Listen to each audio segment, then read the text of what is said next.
Hello student, આજે આપણે ભણીશું MTCB maintenance of transformer and circuit breaker. બરાબર છે. તો લાસ્ટ ટાઈમ આપણે ડિટેક્ટિવ ડિવાઇસ વિશે ભણી ગયેલા હતા. હવે આજે આપણે ભણીશું ઓડિબલ નોઇઝ ઇન ટ્રાન્સફોર્મર. બરાબર. તો ક્વેશ્ચન તમને આ રીતના પૂછાય કે causes of audible noise from transformer and measure to reduce it. Explain causes of audible noise from transformer and measure to reduce it. Noise from transformer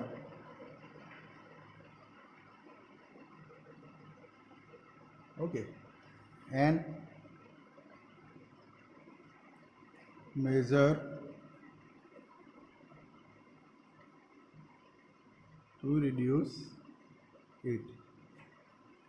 તો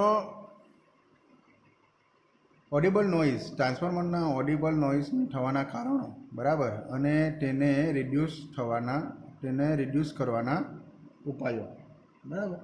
તો આપણે જોઈએ ઓડિબલ નોઇઝની અંદર પહેલું આવશે મેગ્નેટોસ્ટ્રિક્શન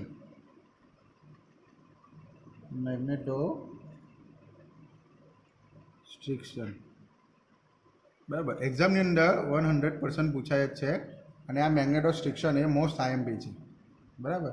તમને એક્ઝામ રિલેટેડ અને એક્સટર્નલ વાઇવા માટે પણ આ મેગ્નેટોસ્ટ્રિક્શન બહુ જ ઇમ્પોર્ટન્ટ છે. તો મેગ્નેટોસ્ટ્રિક્શન એટલે શું? તો there is increase and decrease in the length of lamination due to the alternating flux. તો ઓલ્ટરનેટિંગ ફ્લક્સ છે બરાબર. તો ફ્લક્સ અંદર પ્રોડ્યુસ થાય બરાબર. ટ્રાન્સફોર્મરની અંદર શું થાય? ફ્લક્સ. સપોઝ આ આપણું આ ટ્રાન્સફોર્મર છે બરાબર.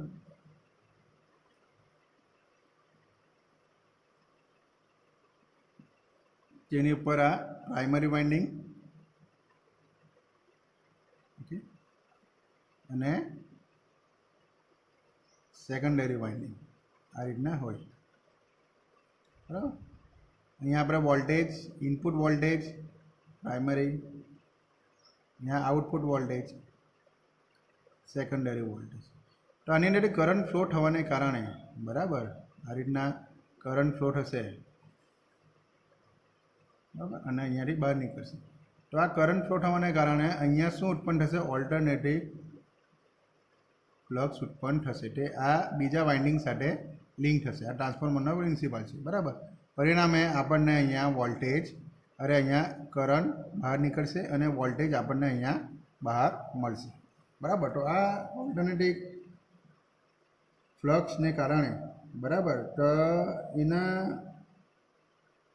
લેમિનેશન બરાબર. તો આ ટ્રાન્સફોર્મર છે એકનું બનેલું ને આ લેમિનેશનથી બનેલું હોય બરાબર. લેમિનેટેડ કોર હોય ટ્રાન્સફોર્મરની, લેમિનેટેડ કોરનું બનેલું હોય બરાબર. તો તેના કારણે તેના લેન્થની અંદર શું થશે? ઇન્ક્રીઝ થશે અને ડિક્રીઝ થશે. શાના કારણે? ફ્લક્સને કારણે. ડ્યુ ટુ ઓલ્ટરનેટિંગ ફ્લક્સ બરાબર. ઓલ્ટરનેટિંગ ફ્લક્સને કારણે જેનું લેમિનેશન છે તેનામાં શું થશે? ઇન્ક્રીઝ અને ડિક્રીઝ થશે. So this increase or decrease is only આ કેટલું થશે? 0.00012% જ હશે બરાબર. At the flux density of 1 tesla. અને ફ્લક્સ ડેન્સિટી કેટલી? 1 ટેસ્લા પર 0.00012% હશે બરાબર. ટેસ્લા બરાબર છે.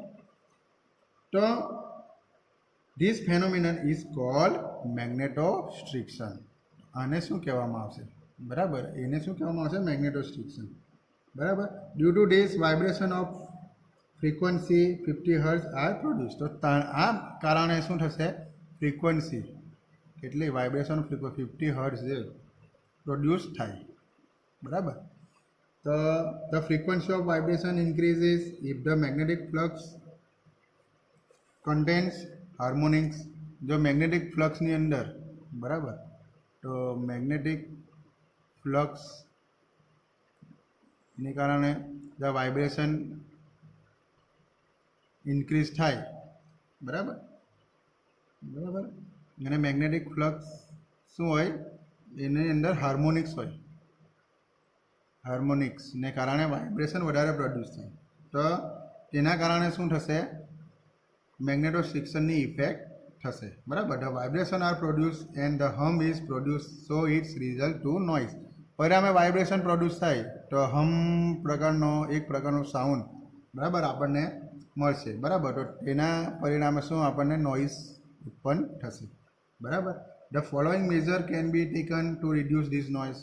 આ રિડ્યુસ નોઇઝ કરવા માટે આપણે નીચે પ્રકારની મેઝર્સ આપણે જોવાની છે, બરાબર. કઈ કઈ મેઝર છે, તો પહેલી છે good quality CRGO lamination should be use. Good ક્વોલિટીનું CRGO means cold rolled gain oriented material use થાય, બરાબર, લેમિનેશન માટે. આના માટે કયું મટીરિયલ હશે, CRGO cold rolled gain oriented lamination, બરાબર.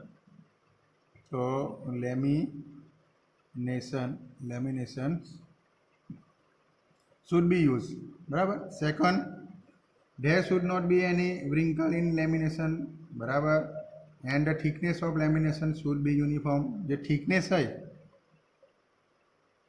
કેવી હોવી જોઈએ, યુનિફોર્મ હોવી જોઈએ, અને કોઈ પણ પ્રકારના અંડર વિંકલ અંદર હોવી જોઈએ નહીં, ખરબચડી હોવી જોઈએ નહીં લેમિનેશન, બરાબર. Third, good manufacturing technique should be use. હવે મેન્યુફેક્ચરિંગ ટેકનિક કેવી હોવી જોઈએ, સારી હોવી જોઈએ.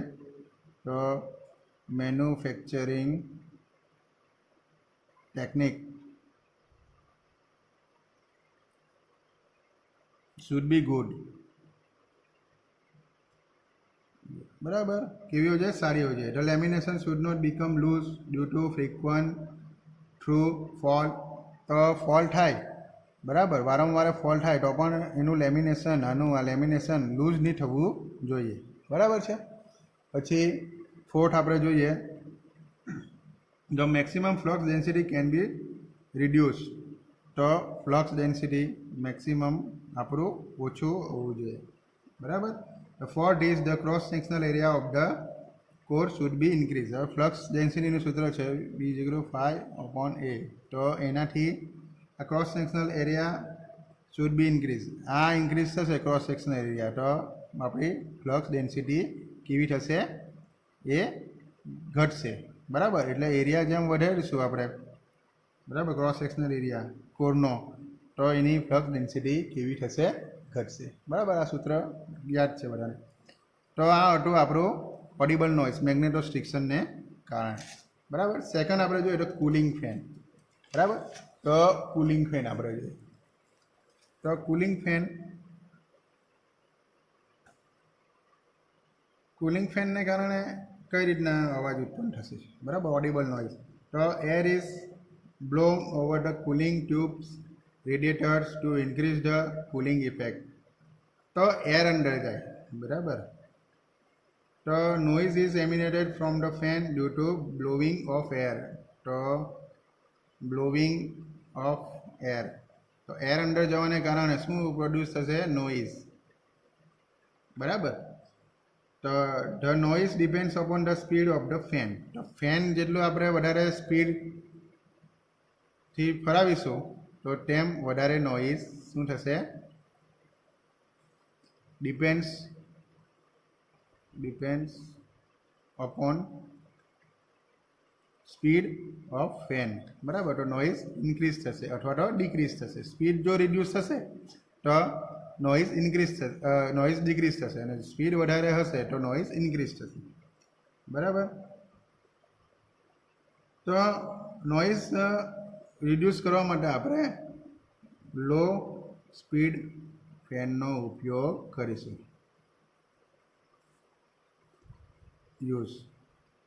બરાબર. લો સ્પીડ ફેનનો આપણે ઉપયોગ કરીશું. This total noise produced by more number of low speed fan is less than few number of high speed fans. બરાબર. તો આપણો જે ટોટલ નોઇઝ છે જે વધારે નંબરના જે લો સ્પીડ ફેન છે તેનાથી વધારે થાય, બરાબર, ઇઝીલી ઓછો થાય, બરાબર. અને હાઈ સ્પીડ ફેન જો આપણે વધારે લગાવીશું તો વધારે થશે આપણા નોઇઝ, બરાબર. થર્ડ આપણે જોઈશું ટેન્ક વાઇબ્રેશન. તો ટેન્ક વાઇબ્રેશન્સ. તો ટેન્ક વાઇબ્રેશન એટલે શું?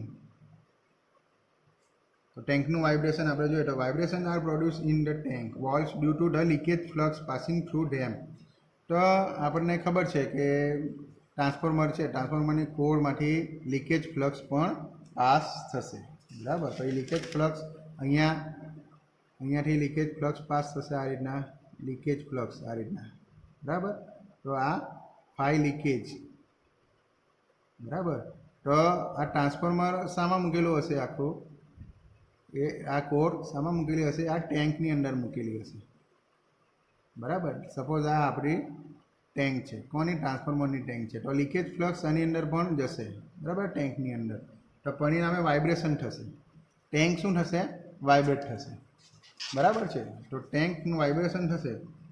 તો moreover some vibration are transmitted to the tank wall from the core. પછી અમુક જે વાઇબ્રેશન છે જે તે ટેન્કના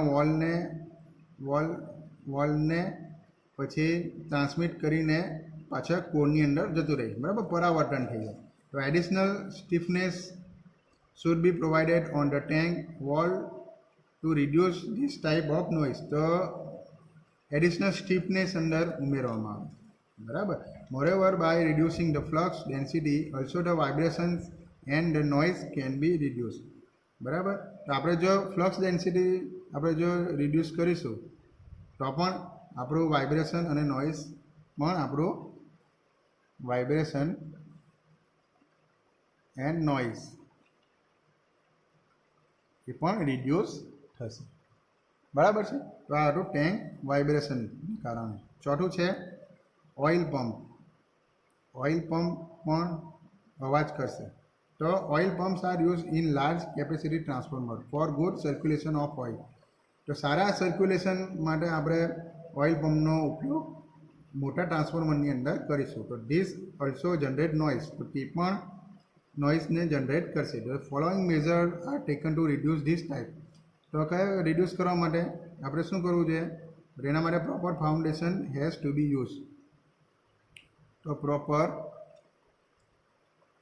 ફાઉન્ડેશન કેવું છે? પ્રોપર ફાઉન્ડેશન હોવું જોઈએ. Anti vibration pad should be use fit the fan to fit the fan. Anti vibration pad લગાવવા જોઈએ, બરાબર. વાઇબ્રેશન પેડ, બરાબર. જ્યારે આપણે ફેનને ફિટ કરતા હોય ત્યારે આપણે એન્ટી વાઇબ્રેશન પેડ અંદર લગાવવા જોઈએ. Third, good lubrication arrangement should be use. તો ગુડ lubrication arrangement તો should be used for the fan and motor. તો lubrication arrangement આપણે મોટર અને ફેન માટે સારી હોવી જોઈએ. તો આ હતું આપણું ઓઇલ પંપ માંથી શું આવશે? નોઇઝ આવશે. તો આ કરવાથી આપણે નોઇઝ આપણે ઓછો કરી શકીશું. ફિફ્થ આવે છે કોરોના, બરાબર. કોરોના, અત્યારે આપણે કોરોનાની મહામારી ચાલી રહી છે એ નહીં, બરાબર. કોરોના, તો કોરોના એ આપણી આ મહામારી આવી તે પહેલાં જ આપણા ઇલેક્ટ્રિકલની અંદર એ વર્ડ આવી ગયો છે, બરાબર. તો કોરોના વિશે તમારે ઘણું ભણવાનું છે, બરાબર. તો કોરોના શું છે? તો કોરોનાને કારણે પણ અવાજ આવે. તો hissing sound is produce due to corona effect. તો કોરોના ઇફેક્ટને કારણે શું ઉત્પન્ન થશે? Hissing sound is produce due to corona effect, બરાબર. Near the terminal connection. ક્યાં? Near terminal connection. જ્યાં આપણે ટર્મિનલના કનેક્શન કરેલા હશે બરાબર ત્યાં હિસિંગ સાઉન્ડ ઉત્પન્ન થશે બરાબર. Ends of AC SR wires of HT side ક્યાં આપણે એલ્યુમિનિયમ કોરે સ્ટીલ રેનફોર્સ કંડક્ટર યુઝ કરેલો હશે બરાબર. તો તે એચટી સાઇડ પર આપણને આ હિસિંગ સાઉન્ડ ઉત્પન્ન થશે. The following major should be taken to reduce this type બરાબર. તો કયા કયા આપણે રિડ્યુસ કરવા માટે કોરોનાને, તો install the transformer away from the office બરાબર. Install the transformer away from the office બરાબર. કંટ્રોલ રૂમ થોડો કંટ્રોલ રૂમ એક્ટ બરાબર. તો જે ટ્રાન્સફોર્મર છે આપણે જે કંટ્રોલ રૂમથી દૂર રાખવું જોઈએ. 2 feet sound absorbing panel on the radiator બરાબર. તો રેડિએટરની અંદર સાઉન્ડ એબ્ઝોર્બિંગ પેનલ ફિટ કરવાની જોઈએ. 2 feet સાઉન્ડ એબ્ઝોર્બિંગ પેનલ બરાબર ઓન ધ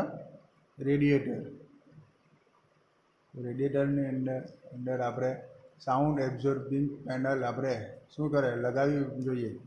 થર્ડ છે 2 feet sound absorbing panel on the 3 walls surrounding the transformer. 3 wall surrounding the transformer. તો ટ્રાન્સફોર્મરની 3 બાજુની વોલ છે ત્યાં પણ આપણે સાઉન્ડ એબ્ઝોર્બિંગ પેનલ આપણે લગાવવી જોઈએ બરાબર. પછી આ હતું આપણું જે ઓડિબલ નોઇઝ ઉત્પન્ન થવાના કારણો બરાબર. પછી આવશે મેઝરમેન્ટ ઓફ ઓડિબલ નોઇઝ બરાબર. તો આપણે ઓડિબલ નોઇઝનો મેઝરમેન્ટ કઈ રીતના કરીશું, તો તેના માટે સ્ટાન્ડર્ડ કેલિબ્રેટેડ સાઉન્ડ લેવલ મીટરનો ઉપયોગ કરવાનો બરાબર. પછી rated voltage is given to the ટ્રાન્સફોર્મરને આપણે રેટેડ વોલ્ટેજ આપણે આપવાનો. ત્રીજું આપણે જોઈએ તો noise level is measured and noted at the distance 1 metre 2 metre 3 metre at. આપણે નોઇઝ લેવલ આપણે મેઝર કરવાનો અને આપણે નોટ કરવાનો કેટલા ડિસ્ટન્સે 1 મીટર 2 મીટર અને 3 મીટરે ટ્રાન્સફોર્મરથી બરાબર. The above readings are taken on all the 4 side are recorded. બધા 4 સાઇડના જે રીડિંગ છે તે આપણે રેકોર્ડ કરવાના બરાબર. તો above measurement are made for the following condition when AF cooling is on. તો આપણું જો એર ફ્લો કુલિંગ ઓન હોય ત્યારે આપણે મેઝર કરવાના. પછી એર ફ્લો કુલિંગ આપણું ઓફ હોય ત્યારે. પછી AF of cooling is on હોય ત્યારે બરાબર. તો આ હતું આપણું જે ઓડિબલ નોઇઝ ઉત્પન્ન થવાના કારણો. નેક્સ્ટ લેક્ચરની અંદર આપણે ભણીશું. Thank you.